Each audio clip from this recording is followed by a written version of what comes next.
Mid-2000s company-issued cell phone malicious compliance. I work in IT. Some are surprised that I tended to shun cell phones for most of my career. I didn't get one until about 2013, but a big part of the reason was that I knew that, working in IT, if I had one, my employer would expect me to be on call 24/7 with no additional pay or anything. There was still is a social expectation that you answer your phone, or at least reply via SMS/text, no matter where you are or what you're doing. Out on a nice date? Too bad, the boss is calling. Dinner with the spouse? Too bad, the boss is calling. Driving your kids to some important medical thing? Too bad, the boss is calling. When you aren't quick on answering calls/messages, it's always a talking to the next day at the office, even though 99% of your job can be done remotely, but that's another topic.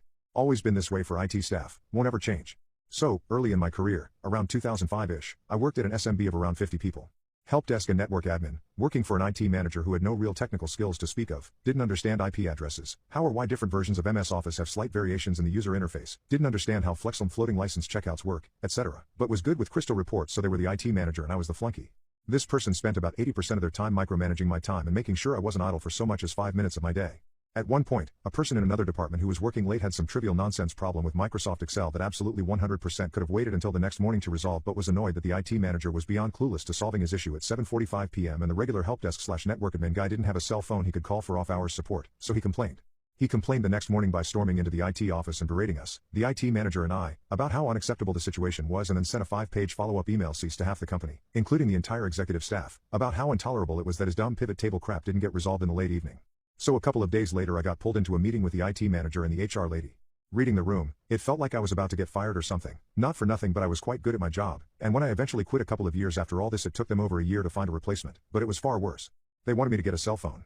I politely declined, which they were prepared for as they told me the company would pay for me to get a phone. I asked if I was going to get any kind of salary increase if I was going to be expected to answer it. My original employment agreement didn't include any on-call stipulations, and was told there wasn't any money in the budget for that. A blatant lie. The CEO sent us the quarterly earnings every quarter. So I said that I'd take a company-issued cell phone, and I'd even answer it after hours without demanding more pay, on one condition. I got to pick up the phone in the carrier. They were delighted, agreed in writing, and were almost giddy as I got up and left the room. I found a Motorola Razr, at the time, a new and very expensive phone, from NTT Docomo, a Japanese phone company, that had the right kind of compatibility to work on the North American cell phone network, but retained a Japanese phone number and had an international roaming plan. I went out of my way to find the worst possible plan, and calling the phone would have incurred two-way international long-distance calling, plus the per-minute international roaming fees and all that, and based on some quick math it would have cost them over $5 per minute in total to call me. A day or two after the meeting with my boss and the HR lady, I requested the follow-up and presented the phone and plan I had picked out. It was clear from the body language that they couldn't tell if I was kidding or not. The HR lady finally realized I was dead serious, and asked why I picked something so expensive. I said with complete honesty I find it almost offensive that you want me to be theoretically on call for an unlimited amount of time outside of the office, potentially disrupting everything I do outside of work hours, but weren't willing to offer me even 1 penny in compensation. Well, if someone wants to call me for support after hours, somebody somewhere is going to pay for that call, one way or another. They thanked me, and said they'd get back to me about it later. The topic of my getting a company cell phone was never brought up again. Oh, this isn't my yard? All of this is your yard? Part 1. My wife and I bought our first home in early 2021 at the perfect time. Our house is in an older neighborhood but is a new build. Before the house was built, it was just a plot of land that was overgrown with trees and bushes. We bought our house and the backyard needed work. There was about 100 feet deep of backyard we could play with, but that was all due to some overgrowth of vines, bushes, small trees, bamboo, you name it. To give some context, our plot of land is shaped like a parallelogram. It doesn't just go straight like a rectangle. Our yard is sort of angled. My wife and I worked hard to start clearing it out. It turns out, we still had about 25 feet deep of backyard to play with once all of the crap was removed. We started in the center and cleared it out, then started working on the sides of the overgrowth. We got to the neighbor to our left and found our survey stake, so we stopped there. We started on the other side, and after a few days of working on it, we came outside to a patchwork fence from our neighbor to the right. This fence was just tree limbs and things stabbed into the ground. We still had a good 15 feet or so to reach our other stake, but, seeing as though we hadn't met or talked to these neighbors yet, we decided to stop there for now since it was getting colder out and we didn't want to step on the new neighbor's toes. Fast forward a few months and it's springtime. That patchwork fence had long fallen and limbs and things had been removed. I start mowing my lawn and I mow from my front stake diagonally to where my back stake is, which I can see pretty clearly through the overgrowth. I started cutting the overgrowth and I got through most of it that day. I make a huge pile in the back of my yard and a company comes out the next day to remove the brush with 4 truckloads. The next week I went to cut my grass and saw that there were rocks and sticks laid down way into my yard about halfway down, and it goes back to where the original patchwork fence was. I'm curious as to why my neighbor would put them there. So I started doing some research. I pulled out our survey from when the house was being built and started walking our property line. From our front marker to our back marker matched. So I walked between the back left marker to the back right marker, it also matched. Our survey said 115 of length between survey pins. I used both a long tape measure and one of those walking measurers and got +/3 of 115. So I knew we were right on the spot. Of note, I had also tried introducing myself to my neighbors and the husband was quiet but nice, but the wife just ignored us. No waves, no smiles, nothing. So I moved the rocks to the back of my yard and throw the sticks in the yard waste bin. I finish cutting the grass and start working on spraying the little root systems from the brush that I had removed the week prior. All of a sudden, our male neighbor comes outside and walks toward me. He says, "Hey, just so you know, you removed our privacy plants that helped conceal us from the people behind us. Not sure if you thought your yard extended this far or what, but this is all our yard." I told him, well, our survey shows that the distance between these two pins in the back should be 115, which is what I got when I measured them. Also, from measuring from the front pins to the bottom pins, both of those numbers were about right as well. So everything is matching up on our survey. "Oh, this isn't my yard? All of this is your yard?" Part 2. He says, "Well, my wife works for the city and they can see exactly where the plots are and my plot goes here," while pointing like 15 feet into my yard.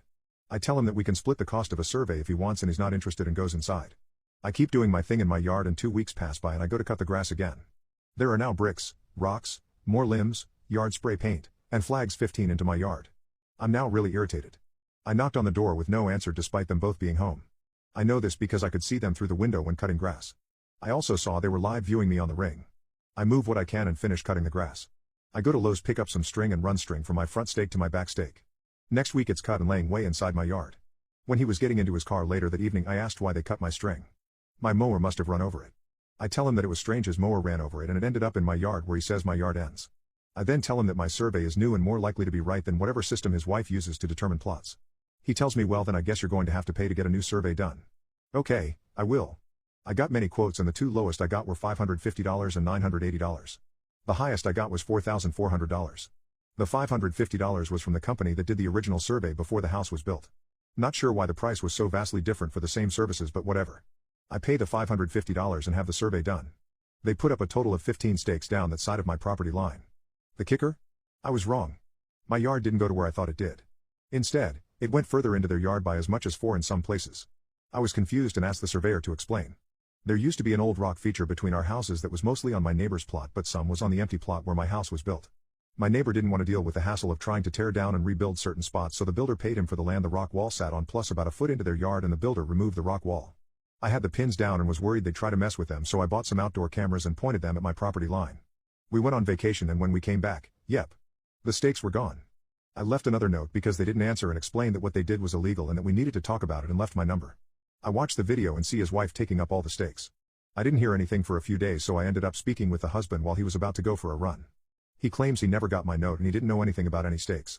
I tell him I have his wife on video removing the stakes. He says he will talk to her. I got a text that night apologizing and saying they won't remove the stakes again. What happened to not getting my note that had my number? I'm like, no, you won't remove the stakes again and you will be paying for another survey. He says that they didn't know it was done by an actual surveyor. I tell him it doesn't matter. We go back and forth before he eventually concedes after I threaten small claims/police. I call the original surveyors and explain the situation. They say, well, we don't want to do a job that has potential criminal implications like this, so we won't do it again. I called the next lowest quote I got. They were now able to do it for $900. I say, let me get back to you and let my neighbor know. He's fuming, saying, no way, is that right? A survey doesn't cost that much, blah blah blah. I tell him he's free to get his quote for that side of the yard and give him 5 companies I tried, not the original since they didn't want to be involved. A week passed and I asked him what quote he ended up getting that was the cheapest, and he said it was $900 but he wouldn't be paying it. I tell him, okay, pay the $500 fine, get a misdemeanor, and we will go to small claims and you'll still end up owing me since I have it on video and via text. The next day I was handed $900 all in $10 and $5 bills and he walked off. The $900 quote ended up going back up to greater than $1,000 since we waited too long and they had too many bookings. I called the original company and told them, hey, we settled our differences, he paid me for the cost of the survey and I'm just going to get another one done. Could you come out and do it? And they came out and did it for the same $550. I now have a fence and trees lining both sides of my yard and I believe the neighbors are moving soon based on the furniture I see them taking out.